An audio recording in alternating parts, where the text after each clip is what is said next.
chapter 8. Now the Ephraimites asked Gideon, "Why have you treated us like this? Why didn't you call us when you went to fight Midian?" And they challenged him vigorously. But he answered them, "What have I accomplished compared to you? Aren't the gleanings of Ephraim's grapes better than the full grape harvest of Abiezer? God gave Oreb and Zeeb, the Midianite leaders, into your hands. What was I able to do compared to you?"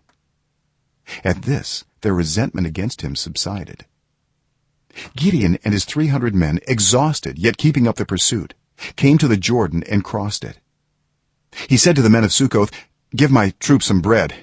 They are worn out, and I am still pursuing Zebah and Zalmunna, the kings of Midian." But the officials of Succoth said, "Do you already have the hands of Zebah and Zalmunna in your possession? Why should we give bread to your troops?" Then Gideon replied, "Just for that, when the Lord has given Zebah and Zalmunna into my hand, I will tear your flesh with desert thorns and briars." From there he went up to Peniel and made the same request of them, but they answered as the men of Succoth had. So he said to the men of Peniel, "When I return in triumph, I will tear down this tower."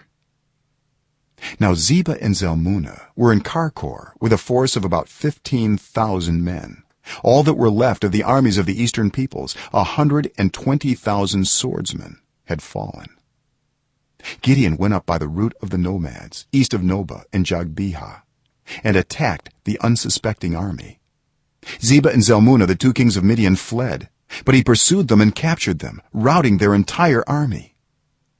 Gideon, son of Joash, then returned from the battle by the pass of Heres. He caught a young man of Succoth and questioned him, and the young man wrote down for him the names of the 77 officials of Succoth, the elders of the town.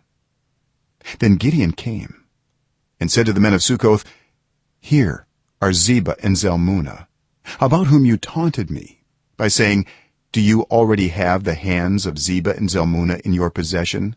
Why should we give bread to your exhausted men?'" He took the elders of the town and taught the men of Succoth a lesson by punishing them with desert thorns and briars. He also pulled down the tower of Peniel and killed the men of the town. Then he asked Zebah and Zalmunna, "What kind of men did you kill at Tabor?" "Men like you," they answered, "each one with the bearing of a prince."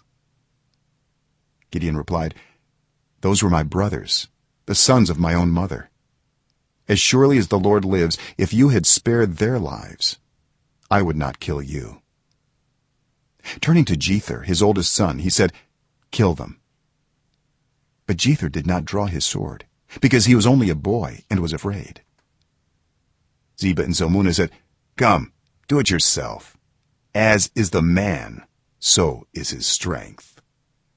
So Gideon stepped forward and killed them and took the ornaments off their camels' necks.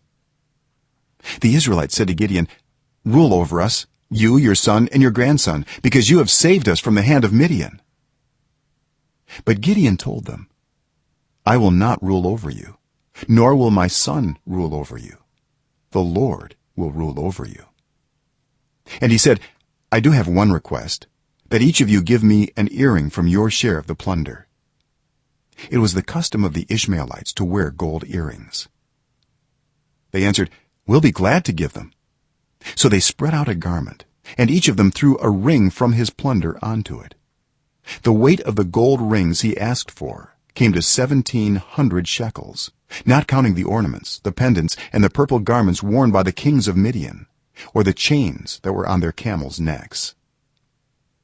Gideon made the gold into an ephod, which he placed in Ophrah, his town. All Israel prostituted themselves by worshiping it there, and it became a snare to Gideon and his family. Thus Midian was subdued before the Israelites and did not raise its head again.